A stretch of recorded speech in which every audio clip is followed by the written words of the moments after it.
Coming up, Steven Stamkos scores his 1,000th goal and Jason Robertson gets a hat trick. This is Locked On Game to Game NHL. Every game, every team, every angle. Locked On Game to Game, your team every day. Welcome in. You are listening to Locked On Game to Game NHL, local experts bringing you the biggest stories on the ice. I am your host, Kainani Stevens. Thank you so much for making Locked On your first listen every single weekday. The Avalanche scored 4 goals in the second period to pull away from the Sabres in Buffalo. Locked On Avs goes over the win for the reigning champs. A wild one in Western New York between the Avalanche and the Buffalo Sabres. Avs come out on top of this one, 6-4. Lots of penalties, lots of goals. It was craziness. But in the end, the Avs did what they needed to do. They had a poor performance against the Winnipeg Jets, and you like to follow those up with a win. Any way you get 2 points is 2 points. Nathan MacKinnon had 5 points in this game against Buffalo. You saw JT Compher get on the score sheet, which hasn't happened in a while. You just hope this is trending in the right direction when the Avalanche have to play the Boston Bruins on Saturday. That is right around the corner. So under normal circumstances, you would feel pretty good about heading into Boston. But still, this Avalanche team is decimated. But don't count them out of any game. I think the Jets game was an outlier. You're due for one of those games. But you like to see them bounce back. For viewing purposes, this is a fun game. From the coaching standpoint, they probably don't want a shootout in Boston. So we will see how that game goes. But for this one, definitely tune in to Kyle and myself for Locked On Avalanche for a breakdown of the Avalanche and the Buffalo Sabres. The Predators scored in the third period to tie things up with the Devils, and then Ryan Johansen scored the game winner for Nashville in overtime. Locked On Preds goes over that Nashville comeback. The Nashville Predators drop a close... Wait, what? What do you mean they tied it up? What? Oh, wait a minute. The Nashville Predators win it in overtime over the New Jersey Devils. I can hardly believe it. Hi, everyone. I'm Ann Kimmel from Locked On Predators. And somehow the Nashville Predators beat the 19-4 New Jersey Devils in overtime in New Jersey, and we can hardly believe it's real. The Nashville Predators went up quick with a goal 11 seconds into the game by Ryan Johansen. Colton Sissons added a goal in the first period, but New Jersey came back with 3 quick goals at the beginning of the second period to take the lead. It looked like Nashville was done for with a late third period penalty. The Predators killed it off, and with an empty net and an extra attacker, Mikael Granlund got a tying goal with 8.6 seconds left. In overtime, the early hero becomes the late hero, and Ryan Johansen wins it in overtime for the Nashville Predators. This is such a big win for the Predators. They've been on an upward trajectory, but let's just be honest. I think we would have been pleased leaving New Jersey with a 1-goal loss. And the Predators are now headed out of New Jersey and on to face the Islanders, coming away with 2 huge points over the New Jersey Devils. Y'all, I just can't even. What's up? This is Trey Matthews of Locked On Devils, and here is my post-game reaction. So, the New Jersey Devils lost their latest game in overtime to the Nashville Predators by a score of 4-3. Now, this game was kind of a test for the New Jersey Devils because the last time the Devils defeated the Predators at home was on March 3rd, 2015. The last time New Jersey earned a win versus Nashville was March 10th, 2018 at Bridgestone Arena. The Predators have won 6 games in a row at the Prudential Center going into this matchup, dating back to October 13th, 2015. So they now extend their win streak at the Prudential Center to 7 games. So once again, this was a test for New Jersey Devils, and they completely fell flat. Out of the entirety of this game, the Devils only had 2.5 minutes of good, productive hockey because during those 2.5 minutes, they were able to score 3 goals early on in period number 2, but they gave up the first goal of the game within 11 seconds, and then we fast forward to period number 3, their last power play, the Devils did not take it seriously. They played too conservative. They played too safe with it. Thus, that gave the Predators a better chance to tie the game despite time not being on their side. So once again, the Devils should have went for the insurance goal, but instead they just gave up the last goal within the final 10-second frame to OT. Devils played way too sloppy. Thus, Nashville Predators come into the Prudential Center and beat New Jersey. So once again, the Devils deserve to lose this game, but knowing this team, they know how to rebound, they know how to fight back, and if period number 2 is any indicator, I think this team can definitely come back in their next game against the Philadelphia Flyers on Saturday. Coming up, the Penguins come back in the third, and the Canadiens sneak by the Flames. This is Locked On Game to Game NHL. Today's edition of Locked On Game to Game is brought to you by BetOnline, the #1 spot for all of your online sports betting needs. Whatever you are interested in betting on, whatever sport you like to follow, you can bet on those at betonline.net. It's where the game starts. Welcome back to Locked On Game to Game NHL. I'm your host, Kainani Stevens. Thank you for making Locked On your first listen every weekday. Steven Stamkos scored his 1,000th goal at the expense of the Flyers in Philly last night. Locked On Flyers recaps that 4-1 Lightning win. Well, we got Travis Konechny back in the lineup, but his lone goal was not enough to get past the Bolts. Hi, this is Rachel Donner from the Locked On Flyers podcast with your quick reaction to the Flyers 4-1 loss versus the Tampa Bay Lightning. The story of this game was definitely that second period. Woof. After a decent first frame, the Flyers were outchanced 21-1. They got stuck in their own zone for what felt like forever. It was probably about 3.5 minutes.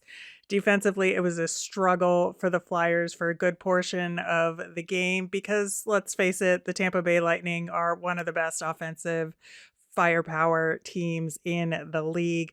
The Lightning were able to take a lot of high-quality shots, and Carter Hart just couldn't do much about it. His only mistake was that fourth goal with the weird bounce from center ice. But for more on this game and the Flyers all season long, tune into the Locked On Flyers podcast wherever you listen, and we're over on YouTube. The Penguins scored a pair of goals in the third to come from behind and beat Las Vegas. Locked On Golden Knights goes over that blown lead. The Golden Knights fall 4-3 in Pittsburgh. Hey everyone, Chris Golick, Locked On Vegas Golden Knights here. Everything seemed to be okay for our Golden Knights. They took a 2-0 lead through the first period.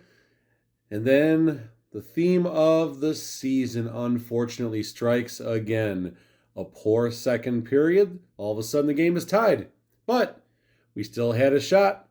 We had a 3-2 lead in the third period early off a Shea Theodore goal, and then 2 quick goals by Pittsburgh to seal the deal in regulation. Folks, for everything Locked On Vegas Golden Knights, please check out the Locked On Vegas Golden Knights podcast anywhere you can find your podcasts. Your team every day. Kirill Kaprizov tallied 3 points, and the Wild came from behind to beat the Oilers on Thursday. Locked On Wild and Oilers look at the 4 unanswered Minnesota goals that made that difference. For the 7th straight game, the Minnesota Wild strike oil against Edmonton. Hey everybody, Seth Topal, host of Locked On Wild, your daily Minnesota Wild podcast, recapping a 5-3 win for the Minnesota Wild against the Edmonton Oilers. Early on, a little dicey as the Wild gave up a power play goal and a subsequent goal to give Leon Draisaitl and Connor McDavid a goal apiece. But beyond that, the Wild kept those two quiet, and the Wild get a couple of power play goals. They get a Kirill Kaprizov tally, Sam Steele, Joel Eriksson, Freddie Gaudreau, and Matt Zuccarello to put a pretty impressive showing together against Jack Campbell. He was off balance most of the night, and the Grief Line reunited did a good job defensively against 2 of the best scorers in the NHL, and all in all, the Wilds come away with a pretty good win. Sam Steele continuing to play impressively well on the top line. For more on the Minnesota Wild, make sure you're following Locked On Wild wherever you listen to your podcasts. Oilers score the first goal of the game, but it isn't enough as a dismal second period leads to the Oilers' demise. Hi, my name is Brett Holden from Locked On Oilers, and despite leading the game 2-1 at one point in the game, 4 unanswered goals from the Minnesota Wild would lead them to victory over the Edmonton Oilers 5-3. Connor McDavid and Leon Draisaitl doing, well, Connor McDavid and Leon Draisaitl type things as they each score 1 goal and an assist in this one. Connor McDavid scoring his 19th goal of the season. As for a second, he was actually tied with Jason Robertson for the league lead, but only a couple minutes later, Jason Robertson would go on to score his 20th of the season. But Leon Draisaitl also scoring in his 4th straight game for the Edmonton Oilers. And speaking of scoring, Klim Kostin scoring his first goal as an Edmonton Oiler in this one, but it was too little, too late. Jack Campbell stopping 25 of 30 thrown at him as he loses the game for the Oilers, and the Oilers move to 13-11-0 on the season. The Oilers look to improve on that record at home against the Montreal Canadiens at home at 5 o'clock on Saturday. Jason Robertson ended the night with a hat trick in the Stars' 5-0 win over the Ducks. Locked On Stars recaps the big win. The power of the 2017 Dallas Stars draft class was on full display Thursday night as the Stars shut out the Anaheim Ducks in a 5-0 win. Hey everybody, this is Dane Lewis with the Locked On Stars podcast. Just got back from the American Airlines Center and what was one of the more fun and high-energy, entertaining Stars games that I've gotten to witness this season. A truly special night at the American Airlines Center. Jason Robertson now on a 17-game point streak, 3 goals in this game, a hat trick. Absolutely unreal what we are seeing from Jason Robertson. Running out of ways to describe him, running out of things to say about him. He's nothing short of spectacular, but also in the same evening, Jake Ottinger gets a shutout for this team, saving 31 shots. No small feat there for number 29 in his first game back after a little stomach bug caused him to not play in St. Louis on Monday. He bounces back in the best way possible in this contest. And then, of course, rounding out the strength of the 2017 Stars draft class, Miro Heiskanen, a 3-assist night. Yoel Kiviranta with the goal as well. Wyatt Johnston also scoring a goal, the 5th of the game, his 7th of the season.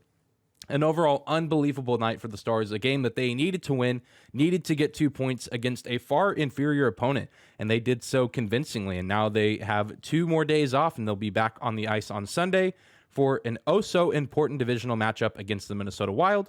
And we will talk about this Thursday night win and a little bit about Sunday's game against the Wild on Friday's episode of Locked On Stars. You can check it out on YouTube or wherever you get your podcast, absolutely free. Jake Allen saved 45 shots, and Cole Caulfield scored the game winner for the Canadiens in the third against the Flames last night. Locked On Canadiens and Flames go over the final from Calgary. Well, Jake Allen seems to be back. Hi, everyone. My name is Laura Saba of Locked On Canadiens, coming to you after the Canadiens beat the Calgary Flames, thanks to a Herculean effort by Jake Allen. As you know, if you've been listening to the podcast, Jake Allen has been struggling of late. However, in the game against Calgary, it was pretty much all him. I looked at the basic metrics. It was all Jake Allen. I looked at the underlying numbers. It was all Jake Allen. Thanks to Cole Caulfield for scoring that goal, and obviously Slavkovsky scoring that immediate goal right on that first shift. But other than that, it was pretty much Jake Allen, which bodes well for the Canadiens, to be honest, because he had been struggling of late and the Canadiens had been losing those games. It was really, the debate in Montreal was whether or not Samuel Montembeault should get more of the primary starts, and it looks like Jake Allen has kind of started to figure it out. I hope this isn't one of those flash-in-the-pan games, and then he goes back to being, so-so. I know he's had some changes in his life lately, so hopefully this is him getting back to being consistent.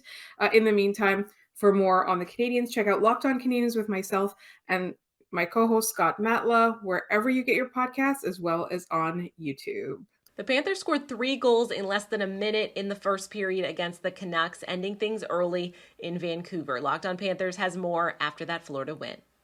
The Florida Panthers were due for a big win on their 3rd game of this West Coast trip. What is up, guys? This is Armando Velez from the Locked On Florida Panthers podcast, and the Florida Panthers defeat the Vancouver Canucks by a final score of 5-1 at Rogers Place. So the story of this game for the Panthers was odd man rushes galore for the Panthers. Got a lot of chances early on Thatcher Demko, who ended up coming out of the game for the Vancouver Canucks after the 3rd goal for the Cats.